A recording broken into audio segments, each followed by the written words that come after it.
Bom dia, paz do Senhor. Vamos retomar aí a nossas aulas de estudo do Novo Testamento 2, chegando no finalzinho aí. Faltam só os escritos de João. Vamos estudar aqui nesse vídeo as 3 cartas de João e na próxima semana nós teremos aí o estudo de Apocalipse, que é um livro muito, como eu posso dizer, que desperta muita curiosidade, que as pessoas têm muitas dúvidas, provavelmente não conseguiremos estudar num vídeo só, mas isso é assunto para a semana que vem. Hoje nós vamos nos concentrar aqui nas cartas de João. Eu queria que vocês estivessem aí com a Bíblia em mãos. Vamos abrir lá em 1 João, vamos estudar 1ª, 2ª e 3ª João. Estou aqui também com o meu material de apoio, que vocês já têm aí também, que já foi passado para vocês. E, como sempre, a nossa apostila. Vamos abrir também a nossa apostila na página, deixa eu pegar aqui, a página 24, tá? 24 e 25 nós vamos estudar nesta aula. Lembrando que João era um dos 3 discípulos mais próximos de Jesus, junto com Pedro e Tiago. João é o discípulo amado, chamado de discípulo amado. Escreveu um dos evangelhos e, de acordo com a tradição, foi o último dos discípulos a morrer. A tradição católica não, né? Cristã, né? Dos pais da igreja, e que chegou até nós também através da igreja católica, enfim, da igreja protestante depois. Mas a tradição cristã diz que João teria vivido até os 100 anos de idade. Houve a tentativa de martirizá-lo, tentaram martirizá-lo, ou seja, assassiná-lo, um dos imperadores romanos, porém teria acontecido um milagre e ele sobreviveu, e por isso ele foi exilado numa ilha, onde ele acabou escrevendo o livro de Apocalipse. Vamos falar mais sobre isso na semana que vem. Mas aqui, quando ele escreveu essas cartas, ele não estava exilado ainda. A data que a maior parte dos teólogos entende que foram escritas essas cartas foram em torno do ano 85 depois de Cristo. Então João estaria aí com seus 80, 85 anos e teria escrito lá de Éfeso, onde ele esteve cuidando da igreja ali, participando da comunidade ali na cidade. Éfeso era uma cidade grande, com muitos cristãos já nessa época. Em 85 depois de Cristo, o cristianismo já era uma religião, digamos assim, já bastante difundida, ainda que perseguida, ainda que não era tão bem vista pelos imperadores romanos que dominavam na época. Mas João, então, já tinha bastante idade, já tinha bastante discípulos e estaria ali, então, em Éfeso. De acordo aqui com a nossa apostila, nós temos ali: a carta não possui uma introdução nem saudação, o seu autor usa o termo filhinhos, o que indica um grande tratamento afetuoso. E segundo a tradição, João viveu os últimos dias de sua vida na cidade de Éfeso, até ser exilado por fim na ilha de Patmos. O propósito, vamos começar aqui por 1 João, depois a gente vai ver 2ª e 3ª João, que são 2 cartas curtas, que estão também relacionadas com a ideia de 1 João. Mas a primeira carta de João, o objetivo principal dela era combater falsos ensinos que estavam entrando no meio cristão. Já falamos sobre isso quando estudamos 2 Pedro, falamos sobre isso quando estudamos Judas. E aqui não é diferente. Essa carta foi escrita bem depois das outras, então os falsos ensinos já haviam crescido, e uma doutrina que havia se difundido muito na época era o gnosticismo, com G mudo. E o gnosticismo era uma mistura, já falamos sobre isso um pouco quando estudamos Colossenses, Naquela época, as ideias gnósticas já estavam começando a surgir e aqui já eram amplamente aceitas. E o gnosticismo, a ideia do gnosticismo era uma mistura de filosofia grega com os ensinos de Jesus. E a ideia principal do gnosticismo era que o que é carnal, o que é carne, o que é físico, tudo aquilo que é físico tem uma origem maligna. E tudo que é espiritual tem uma origem divina, uma origem benigna. Então, eles tinham o entendimento de que qualquer coisa que trouxesse prazer à carne não poderia vir de Deus. E mais, na verdade, o próprio corpo, nosso próprio corpo não poderia ser uma criação de Deus, porque Deus, ele é bom e ele não faria uma coisa ruim. Então, era difundido entre os gnósticos que Jesus, na verdade, não duas teorias principais surgiam ali no meio dos gnósticos. Duas teorias principais. A primeira delas dizendo que Jesus, na verdade, não tinha um corpo físico. Essa teoria é chamada de docetismo. E segundo ela, Jesus, na verdade, era um espírito que andou com os discípulos, uma espécie de fantasma. É isso mesmo, era a ideia que eles acreditavam. Mas que ele era um espírito que andava com os discípulos, e porque ele não poderia ter carne, uma vez que a carne era maligna. Outra ideia que era difundida também era chamada de serintianismo, uma doutrina gnóstica chamada serintianismo, que está no material de apoio de vocês, estou vendo aqui, que afirmava que Jesus, na verdade, havia Jesus, até a época do batismo, era Jesus, filho de Maria, com corpo físico, mas que ali no momento do batismo, quando o Espírito Santo desceu sobre ele, ele foi transformado e passou a não ser mais Jesus e passou a ser o Cristo, uma outra pessoa. Então, um substituto. Isso tudo eram pensamentos envolvendo o gnosticismo, estavam ali crescendo no meio dos cristãos e gerando dúvidas. E por isso João escreve essa carta.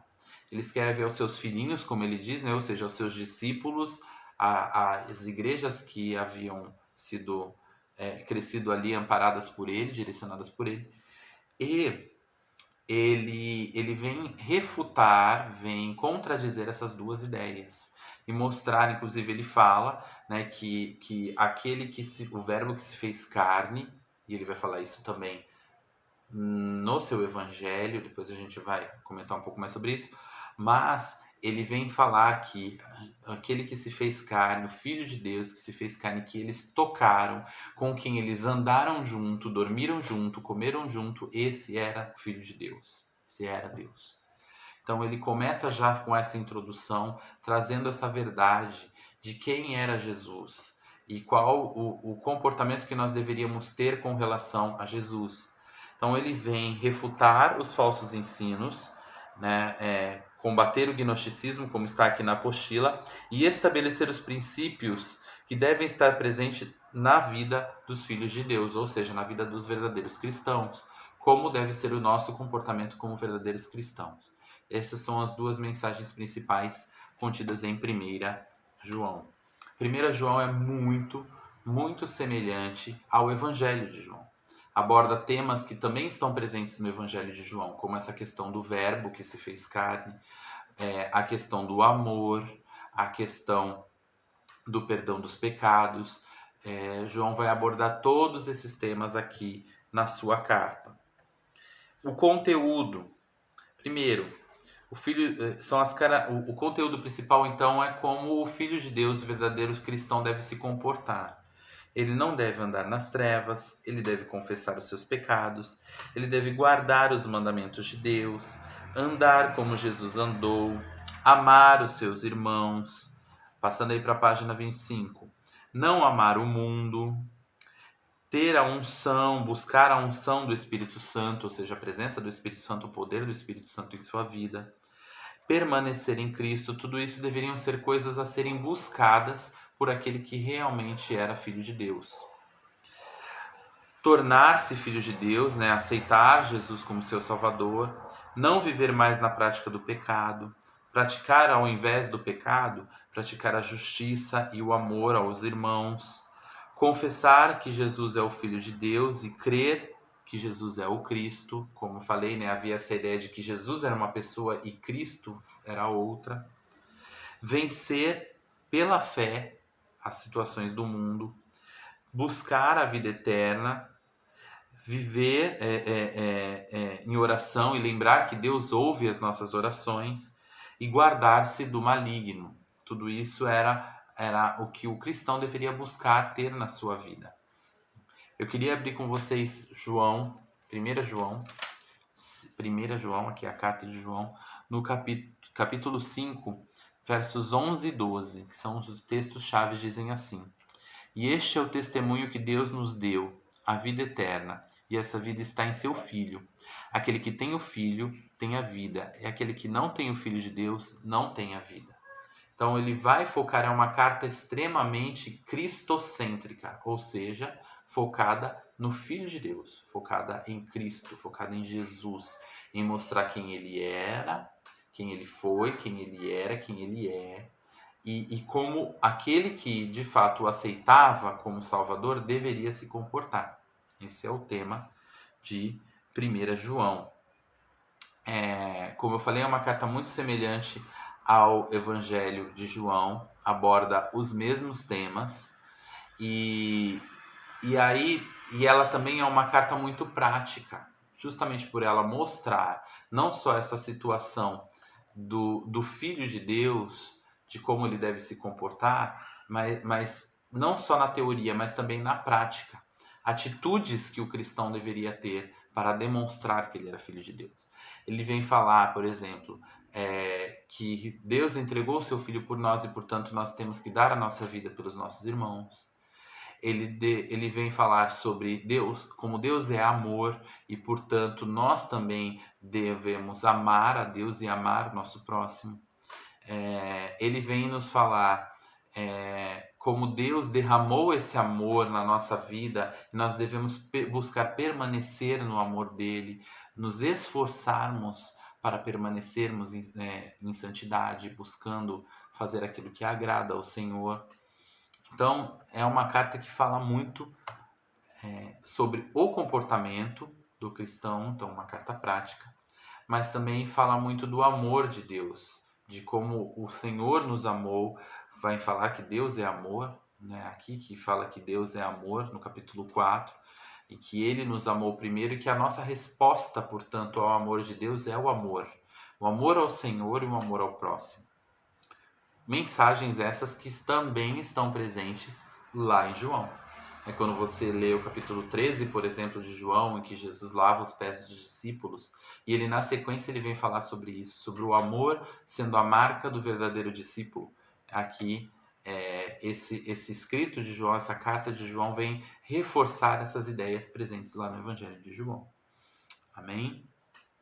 É uma carta muito bonita, tem 5 capítulos apenas, mas é riquíssima em mensagens, muito confrontadora, até mesmo polêmica, digamos assim, porque ela é bem dura até em alguns momentos nas exigências de como o cristão deve se comportar, sem meias palavras, sem concessões, se separando, falando muito sobre a separação do pecado e do mundano e do maligno, e algo que a igreja também precisa ter, né? Posicionamento.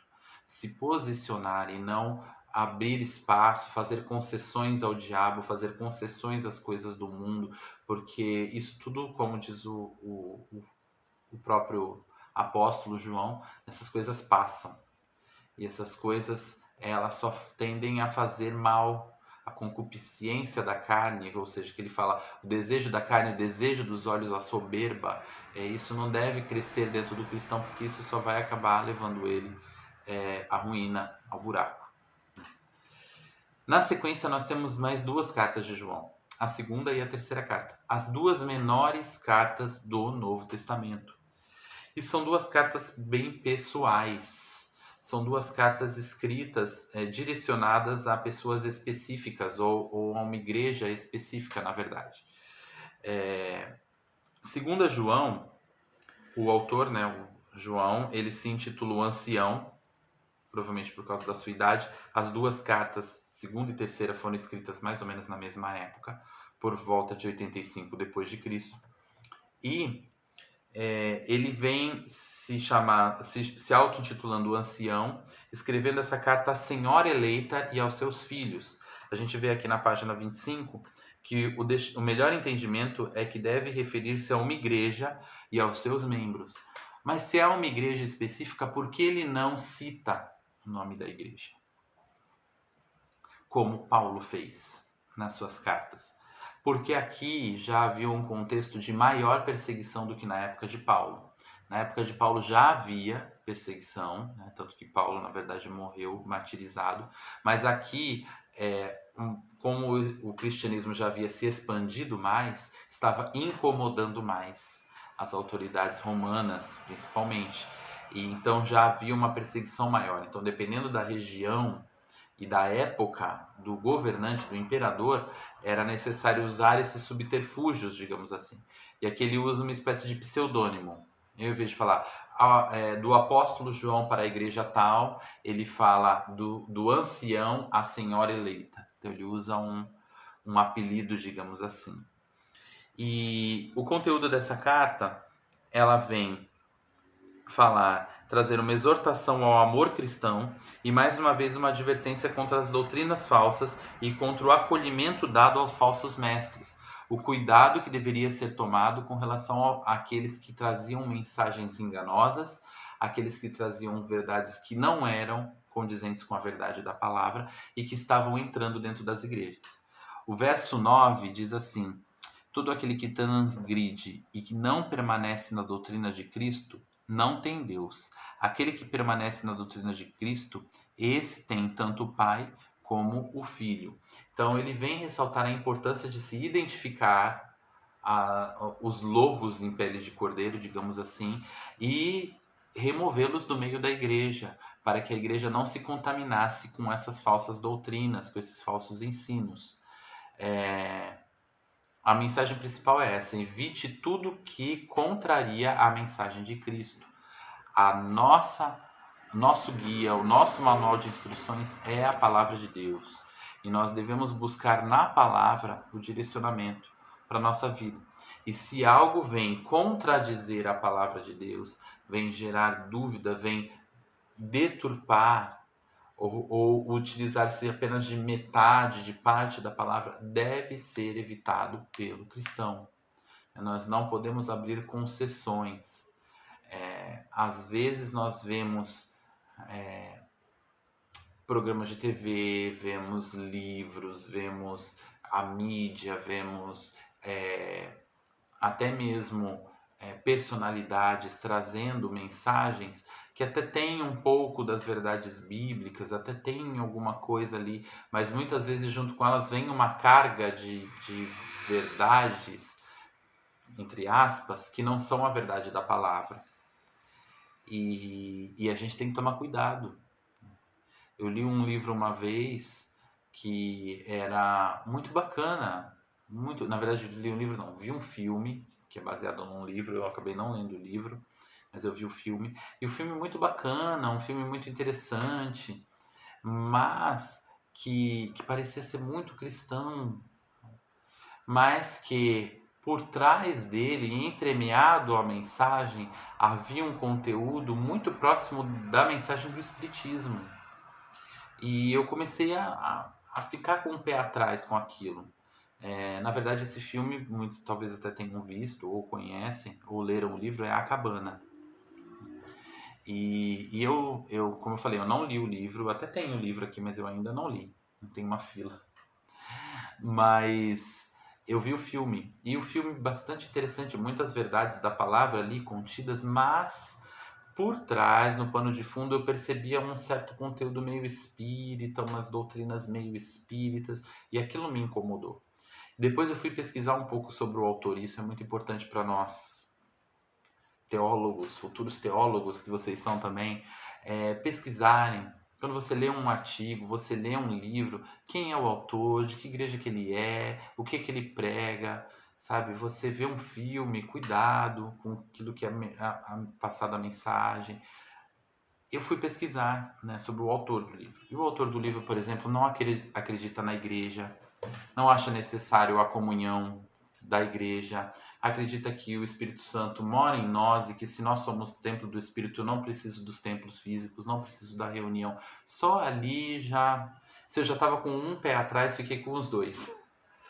Mas a gente tem que tomar cuidado, porque ao mesmo tempo que eu fiquei com os pés atrás, eu conheço muita gente que amou o livro e leu todo e conhece a história de trás para frente, se tornou meu livro de cabeceira, mas ao mesmo tempo não leu a Bíblia toda, não conhece toda a palavra, não conhece muitas das verdades que estão contidas na palavra de Deus e por isso acabam sendo enganados. Por isso a importância, e eu dou glória a Deus porque vocês estão estudando a palavra de Deus e buscando mais de Deus, mas é a importância de nós estudarmos a palavra. E por fim, a gente tem 3 João, que continua também falando mais uma carta intimista, dessa vez João ali, o ancião, né, falando ao amado Gaio, como ele chama, né, que era um dono de casa de célula, digamos assim. Havia uma igreja que se reunia na casa de Gaio. E ele vem alertar Gaio justamente ele vem agradecer Gaio, elogiar Gaio, o comportamento desse cristão, no acolhimento aos pregadores itinerantes, como está aqui na apostila, do versículo 2 ao 8, ele dá esse elogio a esse irmão em Cristo, mas ele também vem condenar o comportamento de Diótrefes, que era um outro membro da igreja que se reunia ali e que vinha demonstrando sinais de rebeldia. E elogiaram um terceiro irmão, que era Demétrio. Então ele vem falar ali sobre esses irmãos que se congregavam ali naquela igreja, naquela comunidade, e ele vem alertar sobre o comportamento dos irmãos ali. Ele vem encorajar Gaio e condenar a atitude de Diótrefes ao mesmo tempo que ele elogia Demétrio. Então são 3 personagens numa cartinha curta, mas que nos mostra a seguinte mensagem, que nós devemos cooperar com a verdade do Evangelho, apoiando o ministério dos irmãos. Nós somos seres espirituais e que podemos discernir a presença do Espírito Santo quando oramos por isso. E discernir aquilo que é do Espírito Santo e aquilo que não é, inclusive dentro da igreja. Discernir aquilo que tem uma direção de Deus e aquilo que não tem. E aquilo que tem uma direção de Deus, nós devemos apoiar, orar, contribuir. Mas aquilo que não tem direção de Deus, que a gente percebe, o Espírito Santo nos mostra que não é algo vindo do Senhor, não devemos apoiar, não devemos compactuar, não devemos aceitar no meio, porque são ervas daninhas que crescem e que destroem muitas vezes a igreja. Principalmente a rebeldia, né, que cresce nos corações e que se levanta, que divide igrejas, que divide comunidades, que coloca irmão contra irmão. Infelizmente a gente vê muito disso hoje, é ano eleitoral e nos anos eleitorais é sempre uma grande briga entre irmão daqui, irmão dali. A gente precisa, lógico, ter um posicionamento sim nosso, mas evitar a fofoca, o disse que me disse, evitar criar mais contendas entre os irmãos, porque isso não leva a nada, isso não é bíblico, né? O corpo de Cristo deve andar unido, saudável e não se dividindo e guerreando entre si. Nós precisamos cooperar sim com aquilo que é de Deus, com aquilo que está sendo feito da parte de Deus dentro das nossas igrejas. E é interessante notar que as 3 cartas de João formam um guia de defesa do Evangelho, como diz aqui o nosso material. 1 João traz o fundamento doutrinário e prático, né, da postura do cristão. 2 João revela a nossa postura contra as falsas doutrinas. E 3 João, o nosso posicionamento como igreja, como ajuda mútua dentro da igreja. Isso tudo está presente aqui em 3 João. E eu queria ler com vocês o texto que diz assim, 3 João 11, que fala: Amado, não sigas o que é mal, mas o que é bom. Aquele que faz o bem é de Deus, mas aquele que faz o mal não viu a Deus. Então, que nós possamos aprender com essa cartinha curta e com essa mensagem a discernir espiritualmente aquilo que vem de Deus e aquilo que não vem. E não compactuar com as obras das trevas, não aceitar o mundanismo entrando no nosso meio, não aceitar o comportamento rebelde, não aceitar a desavença, não aceitar as obras da carne dentro da igreja. Né? Possamos guerrear em oração e em ação também, se necessário, para manter a unidade do corpo de Cristo. Porque Jesus, lá em João 17, lá no Evangelho de João, João já nos mostrava isso. Jesus orou por aqueles que viriam a crer nele e ele pediu ao Pai que nós fôssemos um, que nós andássemos unidos, que nós possamos andar sim em união dentro da igreja, refutando todo falso ensino, refutando toda falsa doutrina, refutando as obras da carne, renegando isso e renegando também a rebeldia e a desavença dentro da igreja do Senhor. Amém? Que Deus abençoe vocês. Até o próximo vídeo, nosso estudo de Apocalipse, e nos veremos mais para frente. Amém? Deus abençoe a todos. Fiquem com Deus. A paz do Senhor.